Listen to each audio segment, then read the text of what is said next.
Good morning everyone. आप देख रहे हैं आपका अपना favourite YouTube channel learning with Rajesh. Learning with Rajesh YouTube channel में आपका हार्दिक स्वागत है। हमने जीके क्लासेस में गुप्त काल स्टार्ट किया हुआ है। कल हमने गुप्त काल के साहित्यिक स्रोतों के बारे में, अभिलेखों के बारे में और उसके बाद चंद्रगुप्त प्रथम, चंद्रगुप्त द्वितीय और समुद्रगुप्त के बारे में पढ़ा, जो कि हमारे जीके के लिए बहुत ही इम्पोर्टेंट टॉपिक बनता है। आज हम जानेंगे कि उनके बाद, चंद्रगुप्त द्वितीय के बाद उनका पुत्र कुमारगुप्त महेंद्रादित्य गुप्त वंश का शासक हुआ। तो कुमारगुप्त के शासन की प्रथम तिथि 415 ईस्वी उनके विल्सड अभिलेख से ज्ञात होती है।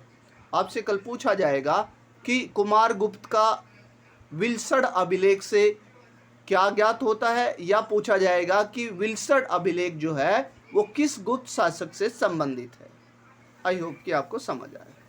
उसके बाद उसके सुव्यवस्थित शासन की जानकारी मंदसौर अभिलेख से मिलती है। कल हमने जाना था कि मंदसौर अभिलेख का संबंध कुमारगुप्त से है। गुप्त काल में सबसे ज्यादा अभिलेख कुमारगुप्त के मिले हैं।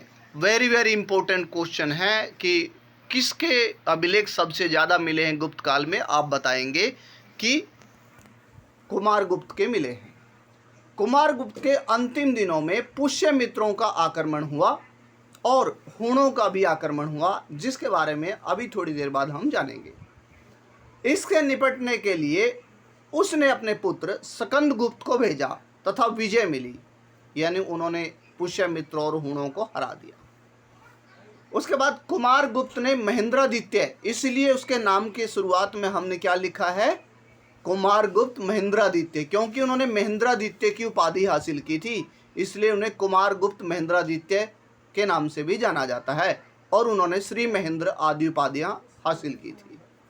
उसके बाद उनका पुत्र कुमारगुप्त के बाद स्कंदगुप्त मुख्य शासक हुआ। उसके समय में हूणों का आक्रमण हुआ। पहले भी आक्रमण हुआ, लेकिन सबसे ज़्यादा अटैकर यानी ज़्यादा अटैक हुए स्कंदगुप्त के काल में। हूणों पर उसकी विजय का उल्लेख जूनागढ़ अभिलेख में मिलता है, जो हमने कल भी जाना था और आज भी जाना है। उसने सुदर्शन झील का पुनरुद्धार करवाया। कई बार एग्जाम में क्वेश्चन मैंने देखा है कि किस गुप्त शासक ने सुदर्शन झील का पुनरुद्धार करवाया, जिसके बारे में आपने पढ़ा था कि चंद्रगुप्त मौर्य ने उन्हें बनवाया, रुद्रादमन ने भी उसका पुनर्जीर्णोद्धार करवाया, और आज हमने जाना कि स्कंदगुप्त ने भी सुदर्शन झील का पुनरुद्धार करवाया।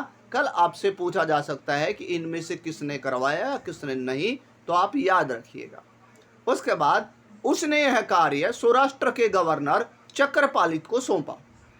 कल आपसे डीपली क्वेश्चन भी पूछा जा सकता है कि जो स्कंदगुप्त ने सुदर्शन झील का पुनरुद्धार करने का कार्य किसको सौंपा, चक्रपालित।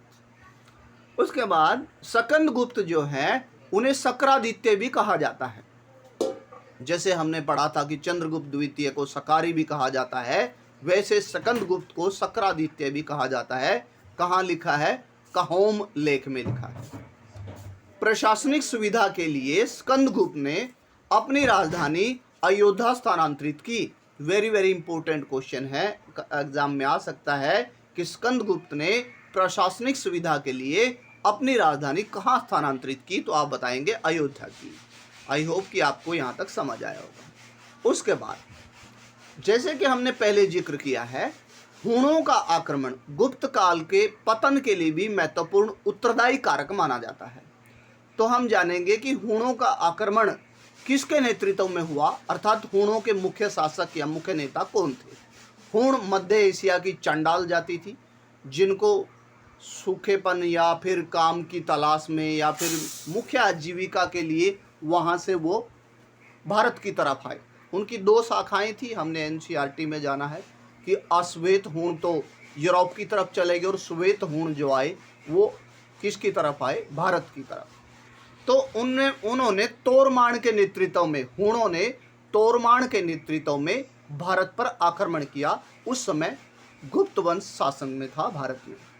उसके बाद उनके पुत्र मिहिरकुल हुए हैं, इनके बारे में इतिहास में जानकारी मिलती है। तो देखिए तोरमाण का जो वर्णन है वो एरण अभिलेख से मिलता है। तोरमाण ने भारत पर आक्रमण किया था। उसके बाद मिहिर कुल का वर्णन मिलता है ग्वालियर प्रशस्ति से, ग्वालियर से। सकंद गुप्त ने हूणों पर विजय प्राप्त की थी, यानी सकंद गुप्त ने उनको हरा करके हूणों पर विजय प्राप्त की थी, जो कि सकंद गुप्त का एक महत्वपूर्ण उपलब्धि मानी जाती है। आपसे पूछा जाएगा कि किस गुप्त शासक ने हूणों पर विजय प्राप्त की थी, आप बताएंगे सकंद गुप्त ने। कुमारगुप्त तृतीय गुप्त वंश का अंतिम शासक माना जाता है, अंतिम महान शासक। उसके बाद हम जानेंगे कि गुप्त वंश में या गुप्त साम्राज्य में प्रशासन व्यवस्था कैसी थी, जहां से कई बार स्टैटिक जीके में क्वेश्चन आता है।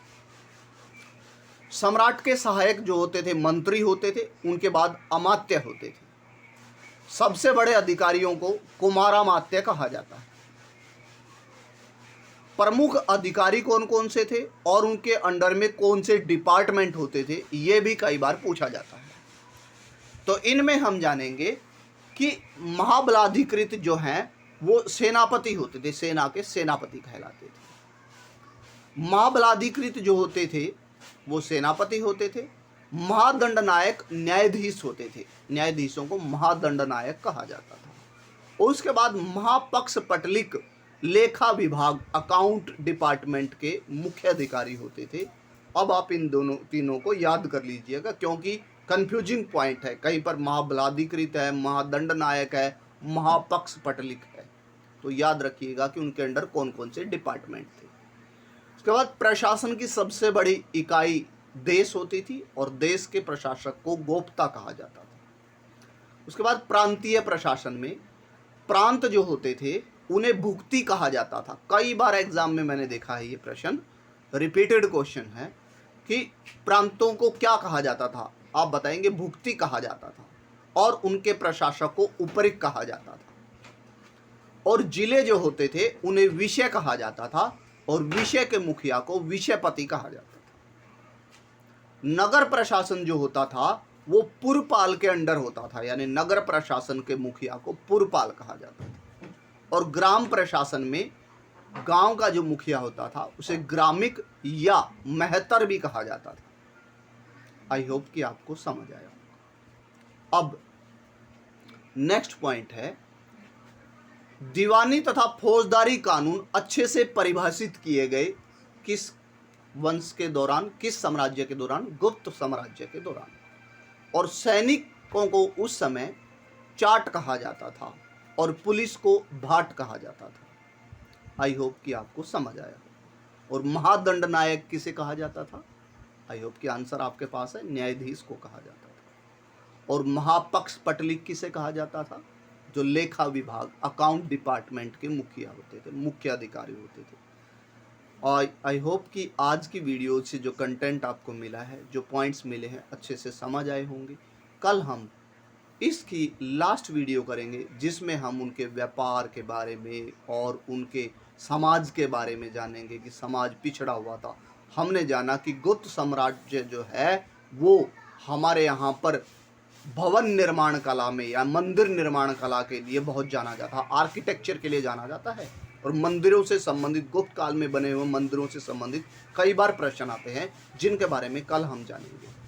यदि आप मेरे YouTube चैनल पर नए हैं तो please subscribe the channel, share and like also, और bell icon, press the bell icon also. Thank you and have a nice day.